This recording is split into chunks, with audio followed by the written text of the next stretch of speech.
You and your dad both got sick after traveling in Europe, I understand. I know you isolated yourself from your family. What was that like?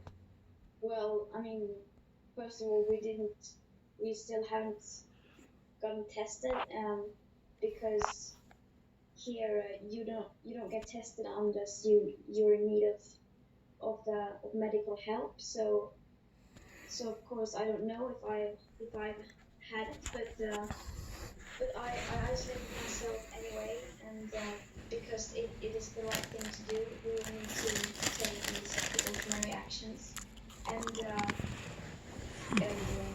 do our part in supporting society. And well, I I haven't been. I'm the one who can least complain about this because I haven't. So I'm very grateful that I haven't been affected by this in a way that many people have. But but yeah, it was just the obvious thing to do, the only right thing to do. I'm curious, Greta, you've been in isolation then for some time, I guess, at your apartment there in Stockholm. What has life been like for you? Well, I'm not completely isolated. I can still go outside and so on. And in Sweden, the situation is maybe a bit different from other countries, maybe in the US. But so so yeah, but of course I have been almost only in my apartment, which have been well, I can still do things from home, so I can't really complain. So I've been doing things that I before didn't have time to do. So I was very lucky.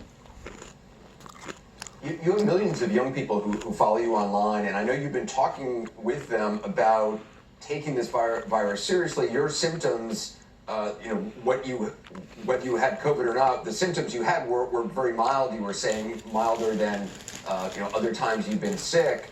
But one of the points you made, I was reading on your Instagram, is that kids should take it seriously because not only could there be underlying conditions, but also even if their symptoms are very mild, it's still possible to infect family members.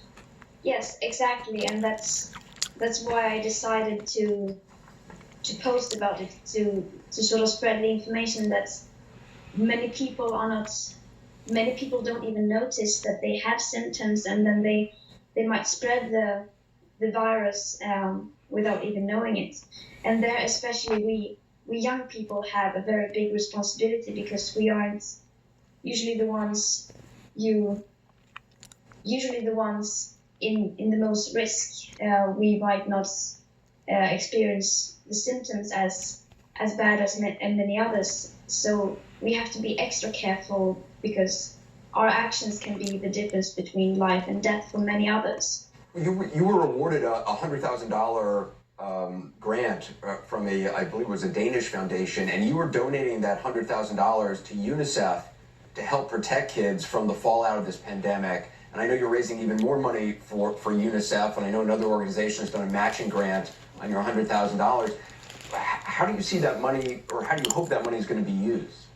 Well, first of all, I did that, and we have launched a new campaign to help support UNICEF during the COVID-19 pandemic, and that is because during this crisis, during any crisis, it is always the most vulnerable people who are hit the hardest, and that is children, especially in the global south, in people in the poorest parts of the world, and especially people living in conflicts and refugee camps.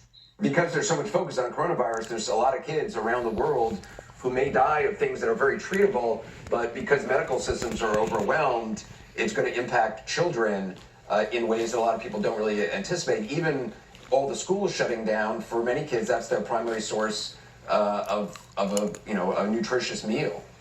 Yeah, and sanitation, and I mean we're talking about washing our hands and staying home, but I mean for many people in the world, they do not have access to clean water or sanitation, to soap, and they do not even have a house to stay home in. And it's very hard for many to keep social distancing, and we have to that's why we need to help the people who are most vulnerable to this crisis in ways that we might not think about here in the global north, especially people in the global south.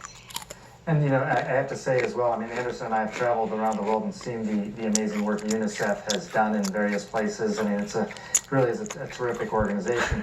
Children's Emergency Fund, I mean, for situations like this. I do want to ask, I mean, the thinking early on, as you know, Greta, was that this virus largely affected adults, but we are learning more and more about how this can affect children as well. I want you to listen to something Dr. Anthony Fauci said. Children presenting with COVID-19, who actually have a very strange inflammatory syndrome, very similar to Kawasaki's syndrome. I think we better be careful if we are not cavalier in thinking that children are completely immune to the deleterious effects. So I don't know if you had heard that before, Greta, just this similarity to Kawasaki disease. But when you hear that, I mean, how does it make you feel? Does it make you feel like it's more frightening, that there's more of a mystery? What do you think?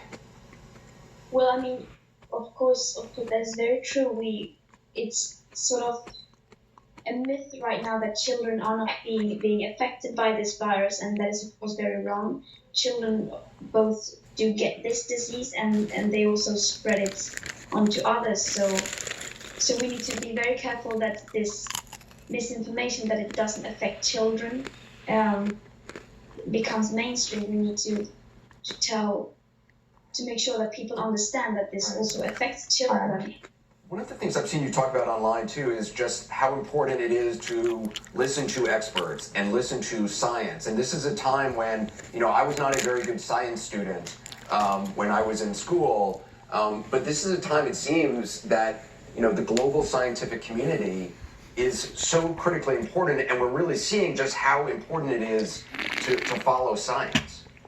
Yes, exactly. And I hope that we can see now that the scientific community are stepping up, and they are speaking up more than they've done before, because obviously this is a crisis that requires the scientific community to speak up. And I hope that people really, it feels like science is getting, the role of science is changing now. It's becoming more, people are starting to realize that we are actually depending on science, and that we need to listen to scientists and experts. And I really hope that that stays, and that also is for other crises, such as the climate crisis and the environmental crisis, that we actually understand that we have to listen to the scientists. Well, Greta Thunberg, we really appreciate your time and all the work you're doing with UNICEF, and we'll continue to follow that. We wish you the best. Thank you. Thank you. Thank you. You too. So we taped that interview earlier today, as I mentioned, and I just wanted to take a moment to point out kind of a surreal, absurd drama that played out over the last 24 hours online, and amazingly in some reputable news sources. Yesterday, CNN ran an ad with pictures of some of our guests who would be on this 2-hour program tonight, who you've already seen. Take a look. This is the ad that we ran. It's got pictures of Kathleen Sebelius, former CDC Director Richard Besser. It's got a picture of Sanjay. No picture of me. Okay, but that's okay. That's fine. I don't need another picture of me. And there's a picture of Greta Thunberg. Now, later, the ad was updated to include the Commissioner of Baseball when he confirmed that he indeed would be on this broadcast as well. So that's the ad that then ran. Apparently, someone with a blue check on Twitter saw the initial ad and was outraged and claimed that we had booked Greta Thunberg to be an expert on a coronavirus panel with other health experts. Then, of course, Donnie Trump Jr. jumped into this, which is weird because I thought he was allegedly running whatever remains of the Trump Organization. I mean, shouldn't that be like a really busy job since it's, allegedly such a great big company? Anyway, once DJ TJ started typing, then other people with blue checks on Twitter also started doing their thing, because everyone has to produce content these days. That's what it's all about. It's like a tween on TikTok. You gotta produce content lest you miss out on a cycle of phony outrage. Then someone who's apparently a reporter at Forbes wrote an article about this alleged controversial booking and the concern about it. And the New York Post today wrote about it as well, claiming we were having her on a panel which is what the first person on Twitter was claiming, which was made up. It was made up then, it was made up today in the Post. And in case you think this is some sort of cover-up, look at our past ads for shows. They're exactly the same. We had Alicia Keys a few weeks ago debuting a video for a song she released for frontline workers. Nobody thought she was on a panel with the FDA Commissioner Hahn, Governor Cuomo, and Jose Andres. None of them were on panels. They were all individual. Look, here's a promo for last week's town hall we had with journalist Lori Garrett, former Vice President Al Gore, and Spike Lee. No panel, just interviews. And again, no picture of me, just Sanjay. That's okay. I digress. Look, I get Donnie Trump Jr. attacking CNN and a 17-year-old Swede, but that's like low-hanging fruit. It's like paying thousands of dollars to shoot exotic animals on a game farm. You know, it's easy. And I know Donnie Jr. just wants his dad to love him or notice him in a way that's not mocking him, but I just find it fascinating to watch the phony online outrage machine generate content on Twitter based on something that was never real to begin with. It's kind of surreal to watch it all just kind of play out. In the words of our dear leader, sad. Sanjay, yeah, I got that off my chest. I wanted a picture of you, actually, Anderson. I asked them to put a picture of you on the screen. They refused. I don't know what was that all about. It's all right. No problem. That's fine. Next contract cycle, I'll maybe I'll put that in the writing. By the way, you feel better now?